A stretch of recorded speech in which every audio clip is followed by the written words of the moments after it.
Hello, അപ്പോൾ ഇന്നത്തെ ഒരു വാട്ട ഈറ്റിൻ്റെ ഡേ കണ്ടാലോ. ബ്രേക്ക്ഫാസ്റ്റിന് മസാല ദോശ, ചട്നി, പിന്നെ സാമ്പാറായിരുന്നു. നല്ല ചൂടുള്ള ദോശയും പിന്നെ നല്ല ചൂടുള്ള സാമ്പാറുമായിരുന്നു. അത് കഴിഞ്ഞ് ലഞ്ചിന് ഇന്ന് ചോറ്, അച്ചാർ, നാരങ്ങ അച്ചാർ, പരിപ്പ് കറി, കായും പയറും ഉപ്പേരി, കുക്കുംബർ പച്ചടി. പിന്നെ 5 മണിക്ക് ആയപ്പോൾ ചായ കുടിച്ചു. കട്ടൻ ചായ ആയിരുന്നു, ഇതുപോലെ ഉണ്ടാക്കിയ കട്ടൻ ചായ. അതിൻ്റെ കൂടെ കഴിക്കാൻ കുക്കുവടയും ഉണ്ടായിരുന്നു.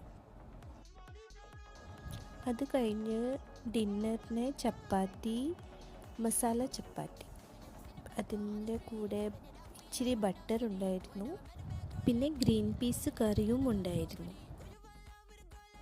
അതിൻ്റെ കൂടെ ഇങ്ങനെ സവാളയും ഒരു പച്ചമുളകും വച്ചിട്ടുണ്ടായിരുന്നു. അപ്പോൾ ഇത്രയൊക്കെയായിരുന്നു ഇന്നത്തെ വാട്ട ഈറ്റിൻ്റെ ഡേ. ഇനി അടുത്തൊരു വീഡിയോയുമായി വീണ്ടും കാണാം. ബൈ.